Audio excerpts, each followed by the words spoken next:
This one hits a little close to home. We are discussing the rise and fall of the world's first smartphone. We're talking movies, we're talking BlackBerry, starring Jay Baruchel, Glenn Howerton, and Matt Johnson, based on the book Losing the Signal by Jackie McNish and Sean Skilhoff. Screenplay by Matthew Miller and Matt Johnson, who also directed. Chris, why would anyone want a phone without a keyboard? You want to be great? You need the sacrifice. The more painful the sacrifice, the greater you'll be.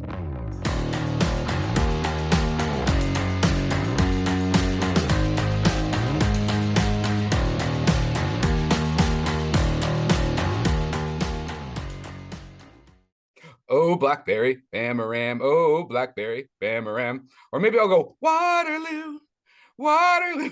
Hey, everybody, and welcome to this week's episode of How'd You Like That Movie? I love CANCAN, and I love CANCAN that literally is from where, not only near us, but like where we live here in Cambridge, Ontario. So yeah, we're going to be talking about the 2023 release, BlackBerry. Scott, take us away. All right, if anybody's still listening after that little ensemble picture. Yeah, like you said, this is a little, this is close to us, and a little history here, like, before I tried to find my calling here on podcast with you, back in this time frame, well, at the end of the BlackBerry whole industry, I was in like the telemobile industry, and probably like the last 3 years of RIM being RIM before it switched to BlackBerry as the company. So seeing this film, especially like the sales side of it and the sales reps hitting these companies, it just brought back a lot of memories, especially them trying to convince me to sell the Bold or the Z10 over the Apple and the Android films, or not films, but phones. So, I mean, they show it in the film. We also live through history. But do you remember that pivot point? Like, BlackBerry was like the shit. Everybody had a BlackBerry. Everybody was like, the fact that they called it the Crackberry. Everybody. Were you in the industry when the original iPhone came online, or was it a bit No, after? I was still in high school at that point. 1996, 1997. I was still in high school. No, that is not when the iPhone came out. The iPhone came out. Oh, like iPhone was what, 2008, 2007, something like that. Yeah, I was probably like when I entered the industry, it was probably like iPhone 3. Oh, okay, so you were kind of past that pivot point. Yeah, it was just like it was like tail end of BlackBerry and stuff. It's when they went, like, they literally, the first one, the Z10 was their first one without the keyboard that technically looked like an iPhone, and it was all the gesture motions, which now the iPhone uses. So it was like up to the side would like bring you a new window, up down would give you your menu bar. Awesome. What did you think of this film? And do you miss your BlackBerry? Actually, like, watching this, okay, I do because you work in the corporate world, like, as your regular job. So, like, would you have preferred the BlackBerry still compared to smartphones? See, I do like that the BlackBerry was so encrypted, right? That no matter what. Oh, really? Nobody, that's what's really important to you. What the fuck are you doing on the side there, Scott? No, because they never got hacked. Like, they never got, like, that's the thing. It was so encrypted, and the way they crunched the data that you were hardly using. Like, if you had a BlackBerry now, like these 100 gig plans and shit like that, like, you would never even do a fraction of what most people are using now, because it encrypted that data and crunched it down so much that you were using like nothing. So that's what I miss, right? Scott misses the old encryption. Okay, yeah. Good. Anybody who's listening, we in the government, make sure you get a hold of whatever Scott's got on his phone. FBI, open up! So you heard them, right? Like, all those messages are still on the BlackBerry server unread. Yeah. That was like the last thing. But in terms of this movie, I'll say this. It is fast paced. Like it gets through that decade very fast, but it makes it entertaining, right? Like it doesn't slow down really anything for any kind of character study, right? It's more like the company is the character, and that's where you're following the rise and fall. Like technically the people that are inserted are just kind of inserted there just to They're get like the to, ants inside the ant farm. yeah, like you don't really like in terms of like the guys trying to bid to get a NHL team, right? Like that in total that's like what, 5 minutes of the whole movie. Yeah.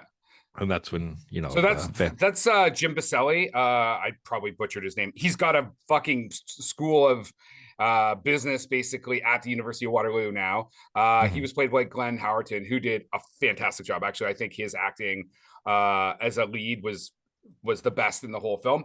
But I actually did just a bit of research. That was only one of the times he tried to buy an NHL team. He tried to buy like a team like 3 or 4 other times. And also he seemed to always want to bring it to Hamilton, which I give him props, but it was cool like hearing him talk about like Cops Coliseum and like the Mhm. idea that the Pittsburgh Penguins might have came to Hamilton. Like fuck. And the fact that what's his name? The head of the NHL, what is it, Bedford or whatever? Batman. Batman. Still, like that guy is like the king of the NHL. And I Yeah, know that, and no. I don't even watch hockey. Yeah, I still, like, I am a hockey fan. I still remember like the rumors too of them coming to, or a team coming to Hamilton, and whether or not the NHL would allow it because of the proximity to Toronto. Toronto and not and Buffalo Sabres, right? Because it would be taking into their markets. But Listen, like Toronto sells out all its not. We're going to do a sidebar for that. Toronto sells out all its games. You could put a team in Hamilton, and it would be fine. well, it's a different market, right? Like Toronto is all corporately owned. Like Yeah, most of their tickets are season tickets by corporations, right? Like the actual general public only has a few select tickets that or seats that they can grab, and that's why they're so pricey. If they were to bring it to Hamilton, it'd be like the then yeah, working class, like regular yeah, people. yeah, like I remember a time where I would only go see Leaf games in Buffalo because Buffalo sucked and their tickets were super cheap. Yeah, So I would cross the border to go watch the games instead there. of spending $600 for fucking nosebleeds in Toronto. Yeah. Anyway, before we like get into the meat of this, I love the uh I guess there'd be cameos or small bit parts by both Michael Ironside Mhm. and Saul Rubnik, who is like I always recognize him because he was in two of my favorite movies, Unforgiven and True Romance. And he has like a crazy backstory. We talked about it on our episode of On True Romance. Uh, Basically born in like a refugee camp in Germany after the Second World War. Obviously, his parents are Jewish, and so they escaped the Holocaust. Then came to Canada. One of the founders of the Canadian stage, which puts on amazing plays here in Ontario. So, and then of course Michael Ironside, Top Gun, Total Recall, Starship Trooper, and Sequest DSV. As if you didn't put Scanners on your I list. do have Scanners. Scanners is my first one. I mean, it's again, No, it wasn't. You went Top Gun first. yeah, because I like Top Gun more. But yes, of course, by Mr. Cronenberg himself, the original, the OG Cronenberg. Uh, so I did not enjoy this film. Really? Yeah, so some of this is 100% my fault in the sense that I forgot to look up that it's not a drama, it's a comedy. Mhm. So I'm sitting there and it's a bit goofy, and I'm like, what? Why is this movie so goofy? And then I realized, oh, it's actually listed as a comedy. Um, I wanted more of a like Jobs, like Steve Jobs, like that kind of biopic. Serious, the rise and fall of this corporate giant or whatever. I do feel it moved very quickly, but it almost moved. They were trying to cover so much ground, plus what people were doing, like the characters, the actual real people were doing in kind of their own lives as well. I felt like it got a bit discombobbled. Also, you know how everybody out there knows how I feel about Jesse Plemons and stuff like that. Well, here in Canada, Jay, Don't. Oh, come on. Fuck yeah, you. man, Jay, Popular. What was it? Popular Mechanics with Popular Jim? Mechanics, yeah, he was in. And Are You Afraid of the Dark? He was also in Letterkenny, Almost Famous, Rules of Attraction, Million Dollar Baby, yada yada, and Goon. Um, I don't like him as an actor. And I shouldn't be saying this shit because these are people I could actually run into at like TIFF or something. He's fine as an actor. I just don't like him when he's on the screen. I find him annoying.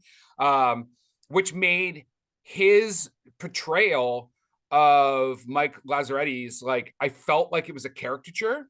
But even worse, the director, Matt Johnson. Matt Johnson, who also played Doug. Douglas Freegan. Mm-hmm. What the fuck is that? Like, everything I looked at this guy, like, he doesn't really look like that, but he played him like something out of fucking Sesame Street, man. I found that super annoying. Like, also, I'm not a big fan of like directors sticking themselves in such key pivotal roles. I think it's very difficult to direct your fucking film when you're acting in it. And he just seemed like he felt very out of place to me, like Well, way over the top acting and stuff. yeah, each of these characters are caricatures of the actual person. Like none of these people. There's a YouTuber, Matthias. Fuck, I don't remember his last name. But he actually worked at RIM and he did an 18-minute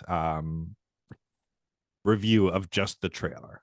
Okay. And he pretty much stated each one of these people that are in the trailer and how they represent these characters are not how they were, Oh, right? okay. Like he said the same thing, like in terms of the Doug character, he was nothing like that. He even said sorry, Jim, he Baselli? said, yeah, he said they called him Jim Balselli because he had the balls. But he said he was super likable, right? Like he was not like this hot tempered person that would just like fucking like lose his shit over anything and everything.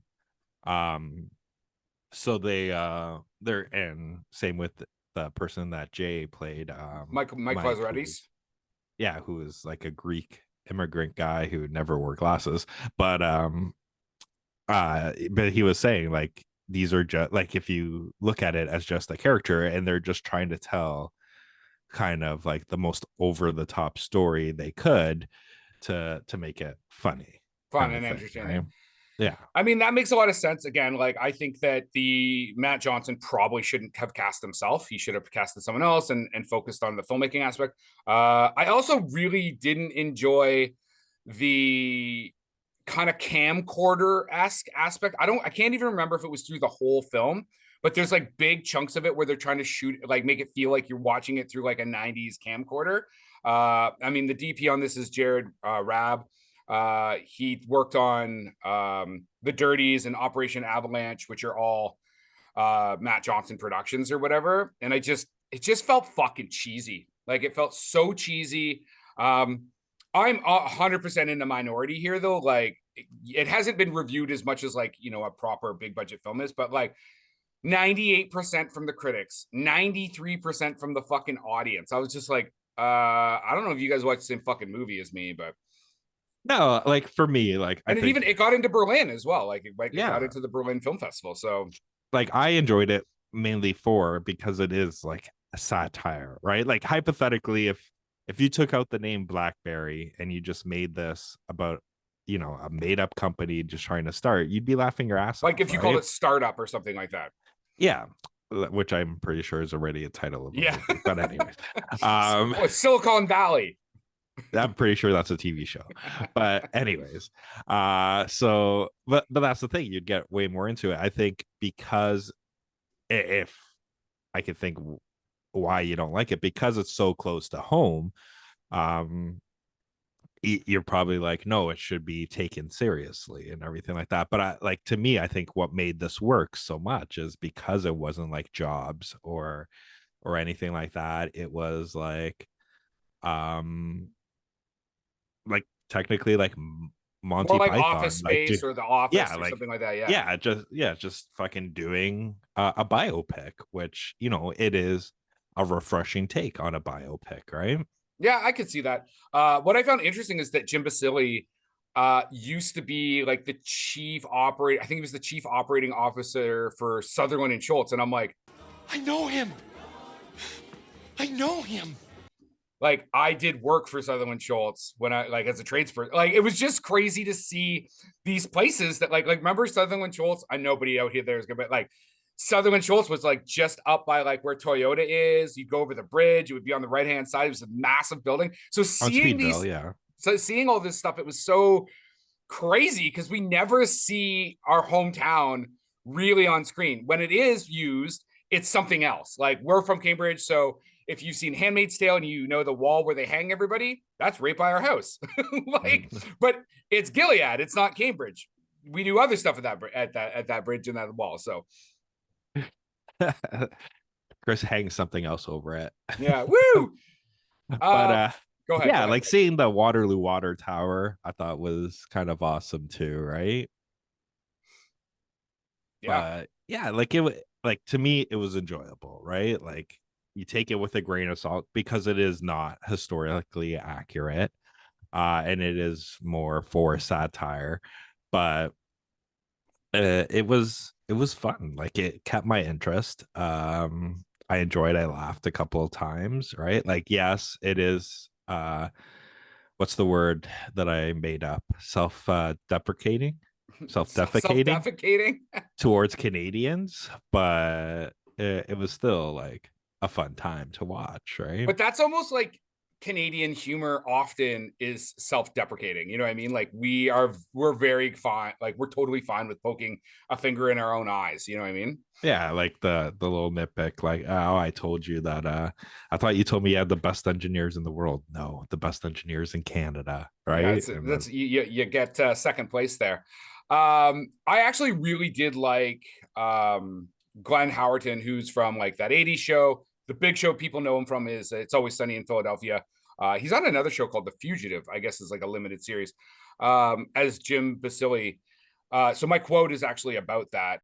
Like a shark in a kiddie pool, Howerton delivers the kind of performance that can make a career or force an audience to totally reconsider an actor's potential.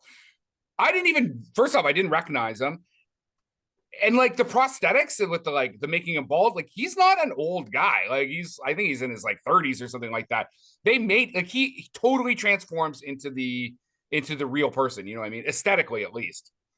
yeah, like I do think his performance was the highlight of the movie. Now, quick question: does this get?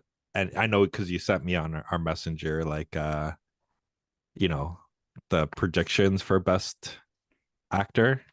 I didn't read it, but was he on the list? No, but Jay was. But he wasn't on the like the high part of the list. He was on the like possibly getting a nomination. So you would say Glenn for supporting? Because I would say Glenn's more the lead than It Jay. depends. It depends on what you list them as when you submit your documentation, right? Mm-hmm. So it was weird because it's more of a, like an ensemble cast. Both him and Jay. I mean, he's listed higher than Jay in like the Wikipedia on it. So I would say they're equal because they're kind of like They're they the probably have the same amount of co-CEOs. yeah, we have co-CEOs, but they also have kind of the same amount of screen time. They're just not always together on screen, right? Like he like that whole section about him off doing business and stuff like that, and then Jay obviously doing all the tech stuff back at Rim here in Waterloo, right? So, Mm-hmm. oh, there's another small cameo that I totally forgot about, and that is the Dread Pirate Roberts himself, Carrie Hughes from The Princess Bride, as Carl Yakowski from Palm Pilot. Palm Pilot, yeah. Yeah. I was like, oh my God, fucking, it's Robin Hood Men in Tights. He was also in Operation Fortitude, Ruse de Guerre, which you could check out our show on that as well. Yes, he was. And he's the only Robin Hood that's actually English. Oh, yeah, because most of them were American, weren't they? That was the joke in fucking Men in Tights. What No, makes but you I a good mean, but Robin up Hood? to that point, I think that's actually not just a joke, but an accurate statement. I guess. Yeah, I don't know. I didn't Uh, look.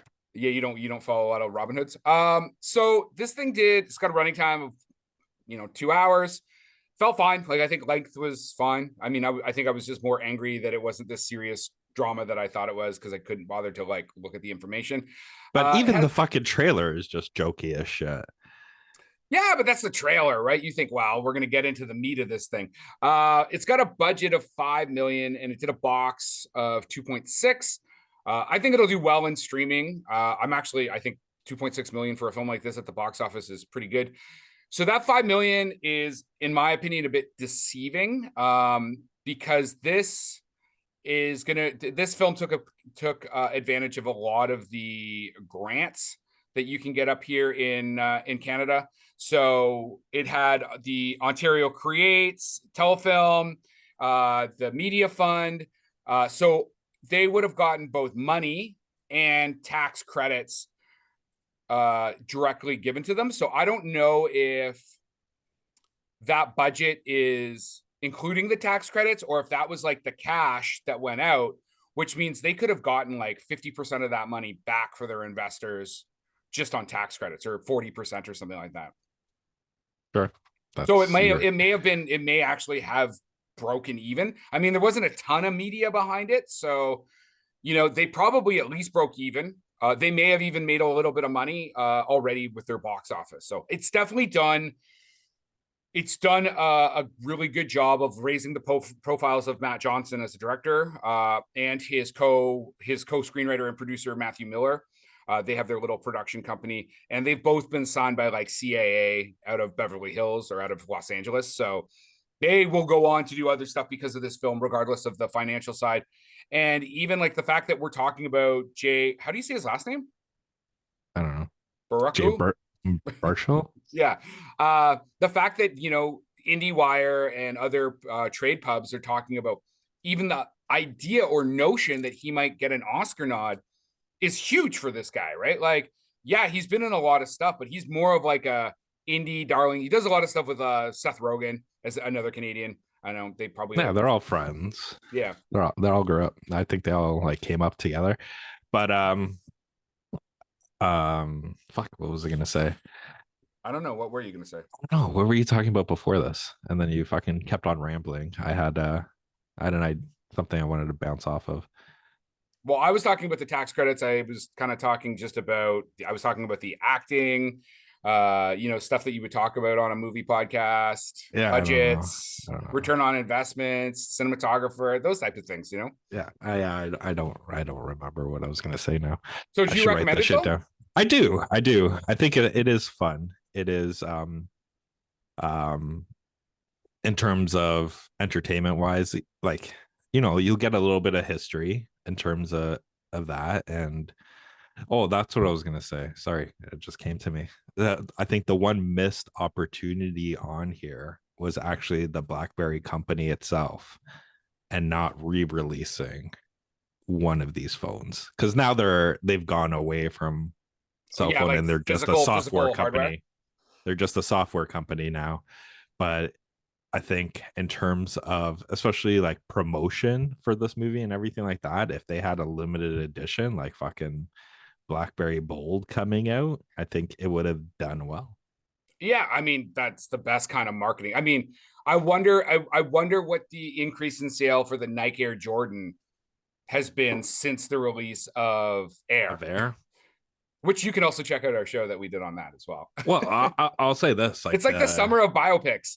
Yeah, but on the road trip that I did on the vacation, we went to a mall there, Providence, Rhode Island, and they had like a Nike restore, which was all the old Nikes or all the limited edition Nikes that you can get that aren't at like the Full Locker and stuff, and the amount of money those things were like selling for, like there's a market there, right? And I could see they had a lot of those old Jordans up there, and they're fucking pricey as shit. How much were you looking at?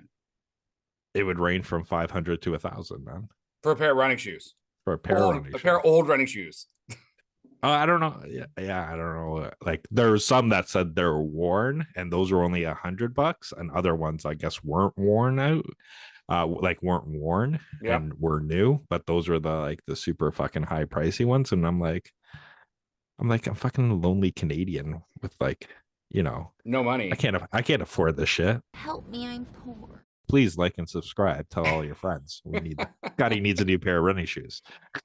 I do want to give a shout out to York University, man. Like so many of these actors, like Matt Johnson, the DP, Jared Rad, Matthew Miller, like they all went to. Actually, no, I think Matthew Miller went to Windsor or something like that.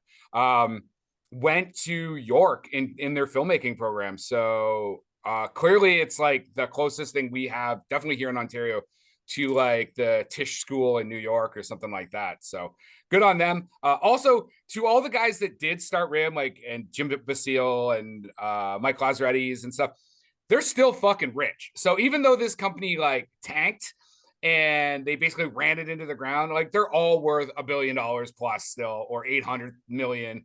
So they did okay. Especially considering I think that if it's correct, Jim Basile put in what 130 grand plus whatever he got his mortgage because he had to do payroll, right? So Well, that the guy in that YouTube video that worked at Rims said that that was factually inaccurate. That factually inaccurate. He just bought some stock and he only ended up with like 25% of the company. 25 or 2.5? 25%. 25 is pretty big. That's a quarter of the company.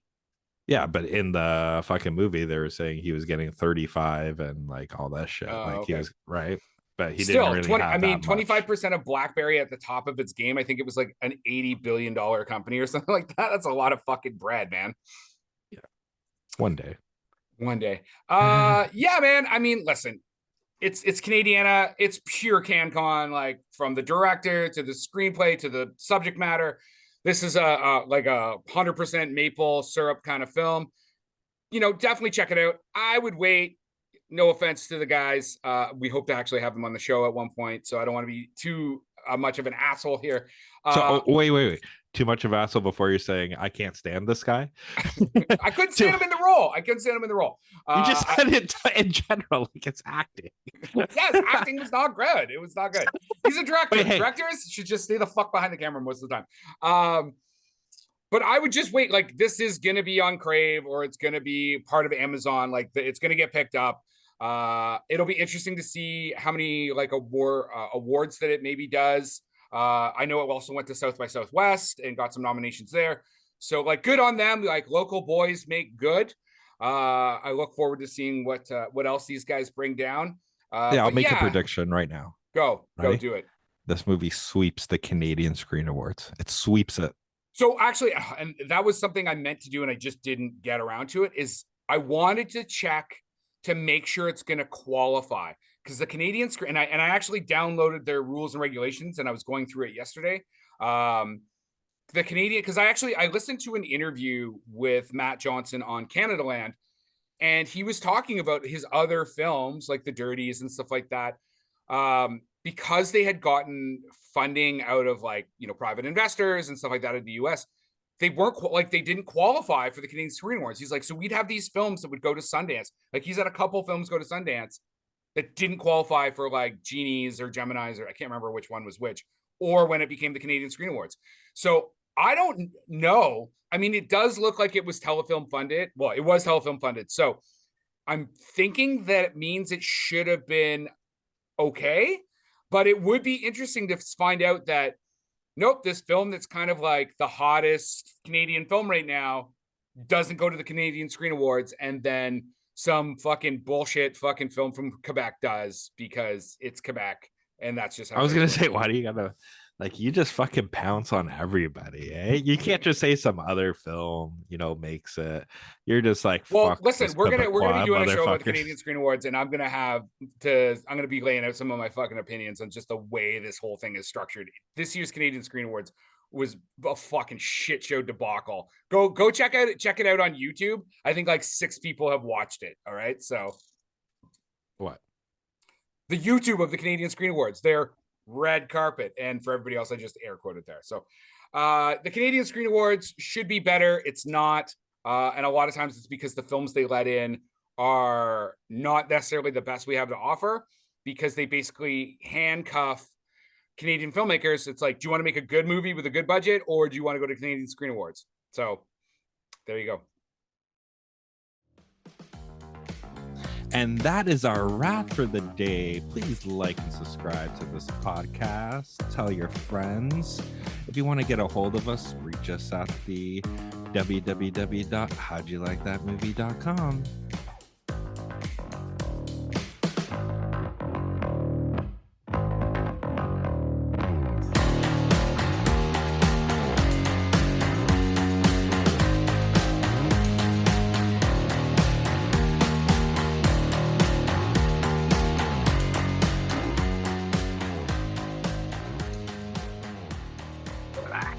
This paper, you shut up. That's why I just would like close my eyes and not listen to you, because I'm like, you can't shut me up. Nobody puts Chris in the corner. Nobody puts baby in the corner. Yeah, I like how I just like at the end I was just like, I love Canadian film. Watch me just punch it in the fucking jejunum. Oh yeah, it was just like, oh, I would love to have these guys here. One, a director should never be in the film. Fuck this guy. Oh, and your buddy who's like a really famous Canadian actor? Fucking awful. I can't stand him. Production by Rod Shaver, Vader Monkey Productions.